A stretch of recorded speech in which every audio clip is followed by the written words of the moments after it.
അപ്പോൾ ഗായ്സ് നമ്മൾ തണ്ണിമത്തം വെച്ച് ഇന്ന് വെറൈറ്റി റൈറ്റ് ഉണ്ടാക്കാൻ പോകണം. നിങ്ങൾക്കെല്ലാം വീട്ടിൽ തന്നെ ഇത് ഉണ്ടാക്കാൻ പറ്റും. അതുകൊണ്ട് അതിനുവേണ്ടി നമ്മളൊരു മുഴുത്ത തണ്ണിമത്തം തന്നെ ഇന്ന് പോയി സെലക്ട് ചെയ്തിട്ട് വന്നിട്ടുണ്ട്. അപ്പം നമ്മൾ പരിപാടിയിലേക്ക് പോകണം കേട്ടോ. അപ്പം വേണ്ട കാര്യങ്ങൾ എന്തൊക്കെയാണെന്ന് വെച്ചാൽ മുളക് പൊടി ഇച്ചിരി വേണം, ഉപ്പ്, അതുപോലെ തന്നെ 2 വെളുത്തുള്ളി, കുരുമുളക്. പരിപാടി തുടങ്ങാം.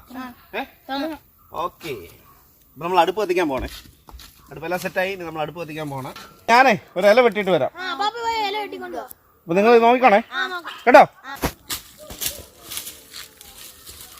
അപ്പോൾ അത്യാവശ്യമായിട്ട് നമുക്കൊരു ഇല കൂടെ വേണം. അപ്പോൾ അത് നമ്മൾ വെട്ടാനായിട്ട് വേണം വന്നതാണ്. അപ്പോൾ ഇതെല്ലാം ഉണ്ടാക്കി വെച്ച് കഴിഞ്ഞിട്ടേ ഇത് മാറ്റാൻ വേണ്ടിയാണ് ഈ ഒരു ഇല നമ്മൾ വെട്ടുന്നത്. ഇവിടെ എന്തോ പണിയാടാ, ഞാൻ ഇല വരെ വെട്ടിക്കൊണ്ട് വന്നാ.